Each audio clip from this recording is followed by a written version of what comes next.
to the second ever episode of A Trans Perspective. I'm actually filming here today from the beautiful rainforest of Utuado in Puerto Rico. And today we're going to be talking about how to spot consent. Have you ever noticed that a lot of people talk about consent in terms of yes means yes and no means no?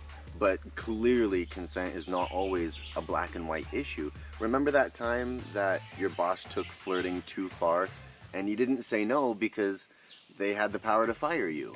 Or that time that your partner really wanted to have sex and you weren't in the mood for it, but you did it anyway because sometimes that's what partners do. Sometimes we don't get to say no when we really want to, and even if they don't realize it, that's a clear violation for us. But what about those times when our consent is being violated and we don't even know it? Those times we find ourselves going a lot farther than we originally meant to, and we're actually having a great time, but we find ourselves asking, how did I get into this?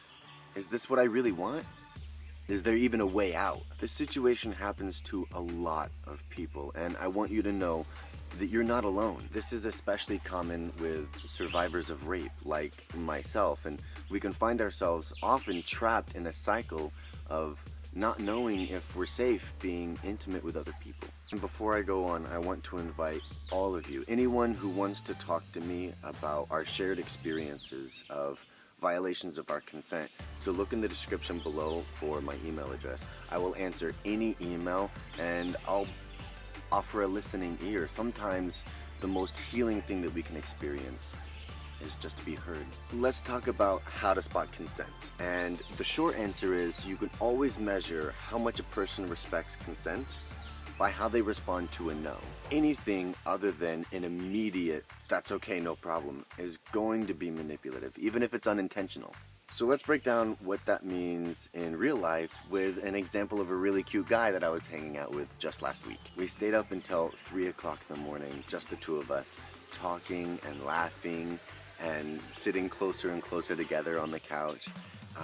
And the lights from the San Juan nightlife was pouring in through the window and casting this incredibly romantic glow all around us. And occasionally our hands would brush up against each other and the chemistry was fierce. All signs pointed to an initiation of physical intimacy. And yeah, I was turned on and I was having a great time. But was it okay? Was it safe for me to say yes? At the point where he stroked my face and said, "I want to kiss you," I was ready to find out how much he cared about consent.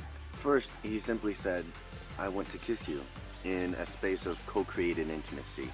And this tells me that he's ready to shift from intimacy and communication to physical intimacy, which is way better than just kissing me outright.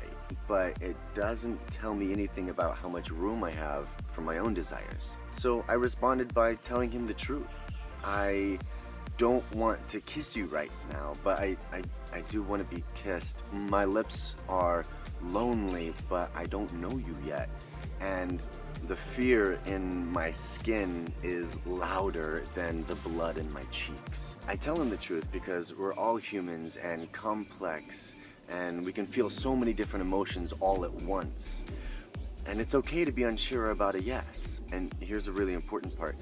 For anyone that respects consent, anything other than a clear yes is a no. And because I didn't clearly say yes, my response should be treated as a no. And what he does with that no tells me everything that I'm looking for. If anyone ever kisses you and you have not yet clearly said yes, look for these responses.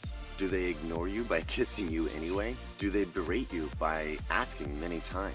Do they insult you by making a joke at your expense? Do they guilt you by making a joke at their own expense? Do they shame you by telling you to loosen up or that you're too frigid?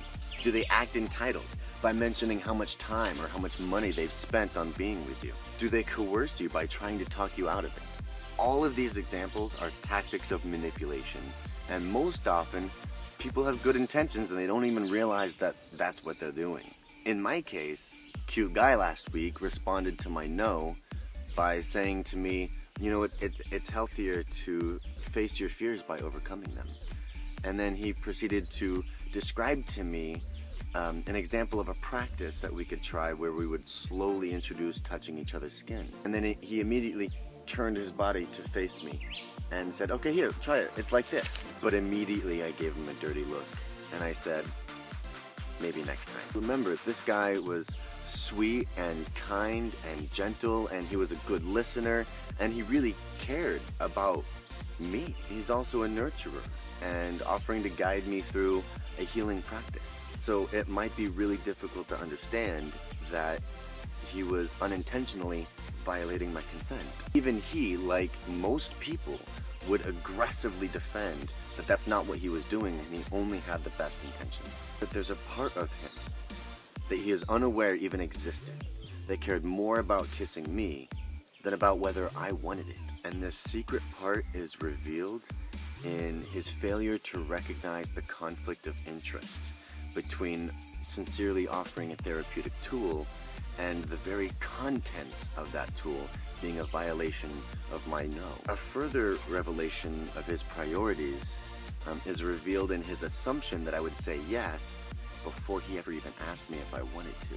After I firmly said maybe another time, then he backed off and actually lost interest in the conversation. But neither should I have had to firmly reiterate a no, and neither should you have to. Anything you say that's not a clear yes should be treated as a no and respected immediately without having to further navigate somebody else's unconscious manipulation. And that's how you spot consent. Thanks for watching, and look for my next video, which is called Getting to a Yes, where I talk about how to effectively ask for consent and avoid accidentally manipulating if you hear a no. So you've been watching A Trans Perspective, and I'm White Rabbit. Be sure to subscribe to my channel to stay up on the latest conversation, and if you like this video, then click the thumbs up below and leave a comment in the box. You can also find links from my blog below about the intersectionality of the human condition and how we relate to each other in society. I do some other writing about that and reblogging some really, really good articles that you can follow to get your own information. So if you like this video and you think that maybe there's nothing else like it on the internet, then go to my GoFundMe link below and support the work that I do. This summer I'll be walking 6,000 miles across the United States in a dress, visiting 27 major cities, including some historical civil rights cities like Mobile, Alabama.